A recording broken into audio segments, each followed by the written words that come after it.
Сәлем достар, бүгін осында екі түрлі салат жасайтын боламын. Құс ұясы және маоцзедун деп аталатын салаттар жасаймын. Бірінші салатты дайындау үшін етті осылай ұзынша қылып тураймыз. Яғни барлық қажетті азық-түліктерді мен алдын ала турап дайындап аламын да, соңында қуыратын боламын. Және морковь по-корейски жасаймыз. Сәбізді күштен өткіземіз осылай. Өткізіп болған соң үстінен тұз саламыз және қант саламыз. Сәбізді қатты қолымызбен мыжғыламай араластырамыз, себебі сок бөлінеді.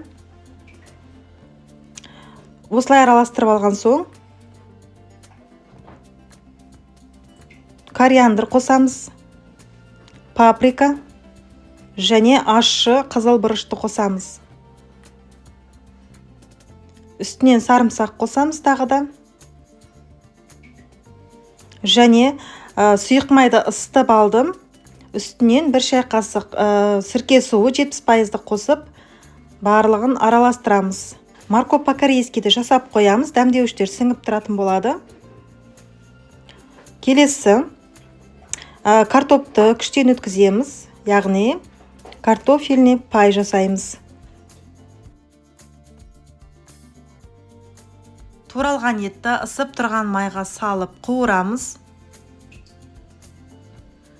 Менде тұздалған ет болғандықтан тұз қоспайтын боламын. Дәміне қарай тұз қосасыздар.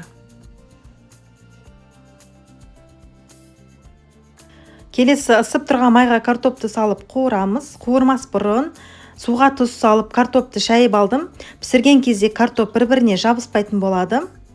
Осылай сарғайып қызарғанша пісіреміз. Салатқа қажетті азық-түліктің құрамын видеоның астына жазып қалдыратын боламын.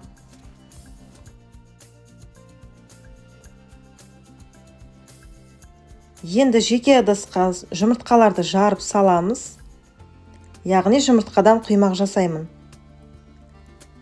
Үстіне дәміне қарай тұз қосып араластырамыз. Жақсылап араластыру керек. Кеңдеу ыдысқа құйып, венчикпен жақсылап араластырып алдым.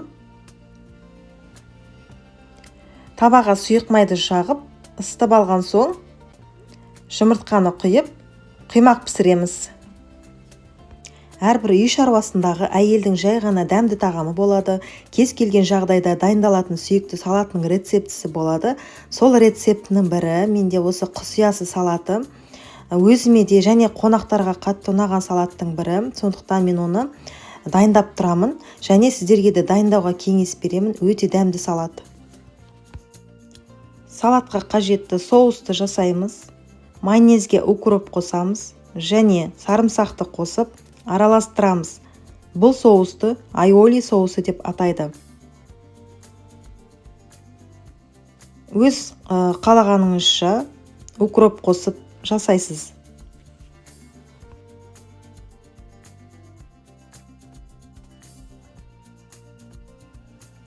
Піскен құймақтарды ұзынша қылып тураймыз. Достар, бұл салаттарды дастарханға қойған кезде бірден желініп қоятынына, қалып қоймайтынына, барлығына ұнайтынына 100% сеніммен айтамын. Және жасап көруге кеңес беремін. Бірінші салаттың заттарын турап болдым, енді тарелкаға саламын. Мінекей осылай саламыз. Ет саламыз және сәбіз салатын салып, ортасынан айоли соусын саламыз. Бірінші салат дайын. Мінекей әдемі көрінеді және өте дәмді болады. Достар, осындай әдемі салаттар үшін маған лайк басып, пікір қалдырыңыздар. Көп оқырмандар лайк баса бермейді. Қолдап қойыңыздар. Келесі салатымызға бірінші қиярды тураймыз. Осылай ұзынша қалып қырынан тураймыз. Піскен тауық еті. Тауық етін суға тұз салып пісіріп алдым. Сүйегін алып тастап етін қолданамыз. Етін осылай пышақпен турауға болады, ұзынша қылып, немесе қолмен осылай ажыратуға болады.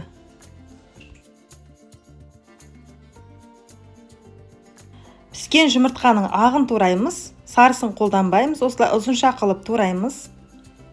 Енді барлығын тарелкаға саламыз осылай.